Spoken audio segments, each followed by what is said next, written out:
ABP news आपको रखे आगे. And generosity of ASSOCHAM to bring us into this partnership. And thank you very much for calling me here. I'm looking forward to listening to Shri Ajit Dovalji on this memorable day. Avinash ji, thank you very much.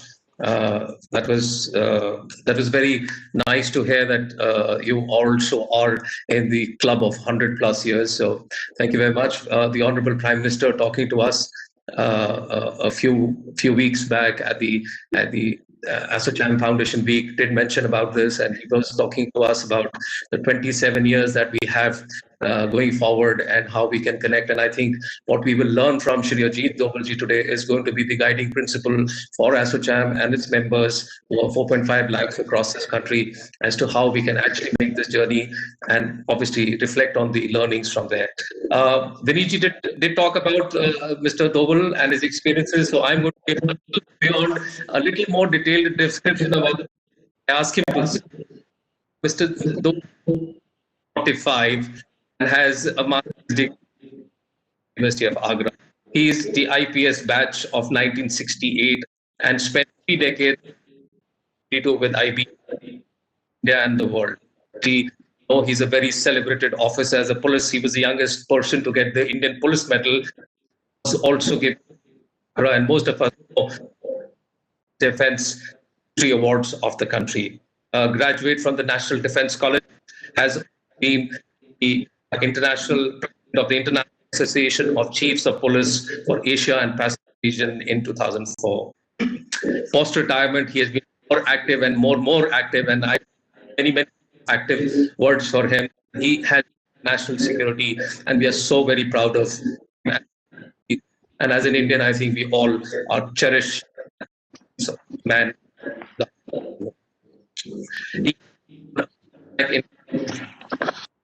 And national security and strategic thinkings. And ladies and gentlemen, I now present to you Shri Ajit Dovalji, the National Security Advisor to the Prime Minister of India. Over to you, sir. Thank you very much, Rishtu, for your very kind words. I really feel humbled to be here. But it's good that it's a great occasion. And to be part of this venture is something one can really feel proud of. Shri Vineet Agarwal ji, President of ASSOCHAM, Shri Sumit Sinha, Senior Vice President, Shri Avinash Pandey, CEO ABP Network, Shri Deepak Sood, Secretary General of ASSOCHAM, distinguished members of India's oldest Chamber of Trade and Industry, esteemed ladies and gentlemen.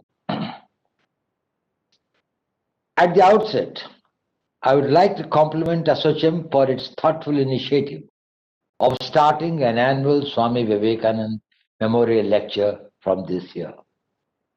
I'm sure this series of lectures will help Indian business community to ideate on new ideas to build a strong, confident and vibrant India.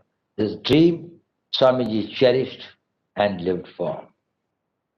I feel privileged to be invited to speak at this solemn occasion. Thank you very much for that. Friends, in popular perception, spiritualism is an antithesis of materialism. Business, industry, trade are all seen as activities associated with materialism. Swami Vivekananda ji, being a Hindu monk, you may think that he had very little to do with materialism. And he would be probably critical of it. But Swami Vivekananda viewed materialism and spiritualism different from this conventional prototype. He took a very holistic view of life, and for him, playing football to build your body was more important than meditation. He told the youth, you will be nearer to heaven playing football than studying the Bhagavad Gita.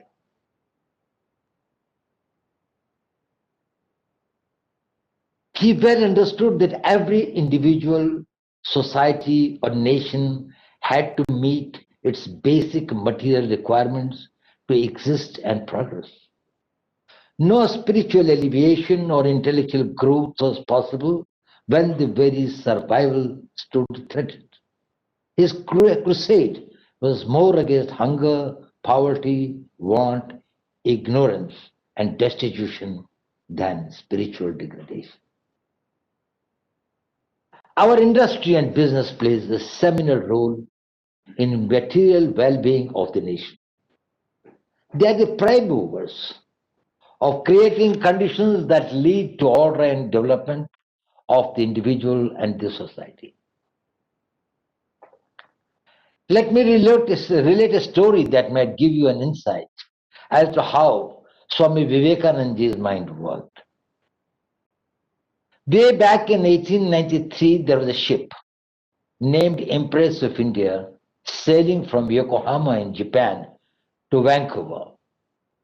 Swamiji was on his way to Chicago and he was to travel by train from Vancouver to Chicago. In the ship, there was a saffron-clad young Hindu monk and a distinguished rich Parsi businessman traveling together to Chicago. As it was a long voyage, both being Indians, the Parsi gentleman started talking with the unknown monk. The man inquired, why was he going to US? The Parsi gentleman lamented that he wanted to make steel in India, as all raw materials were available in India in plenty. But they were all exported out. And India was forced to import steel made out of its own raw materials.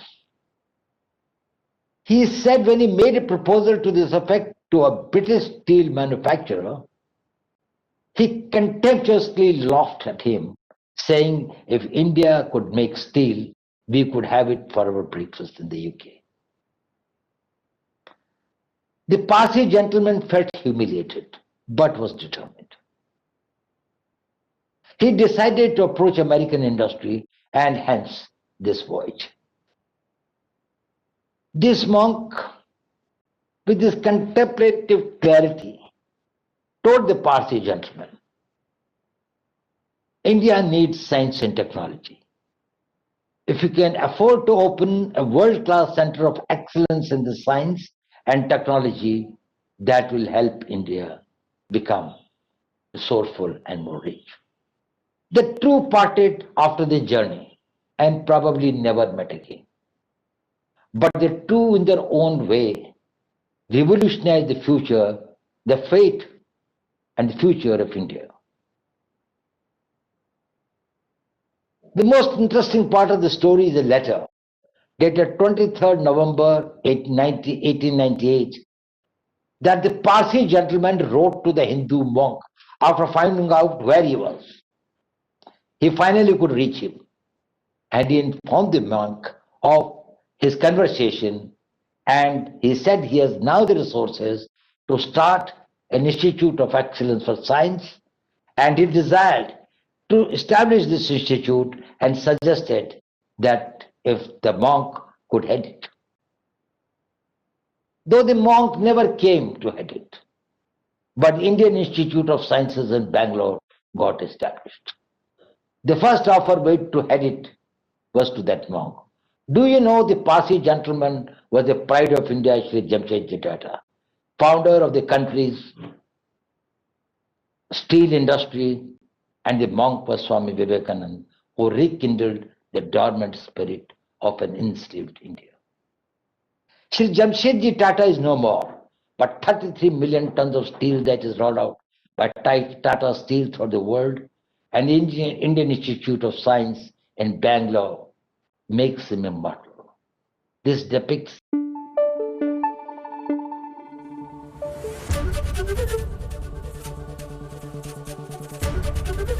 ABP news आपको रखे आगे।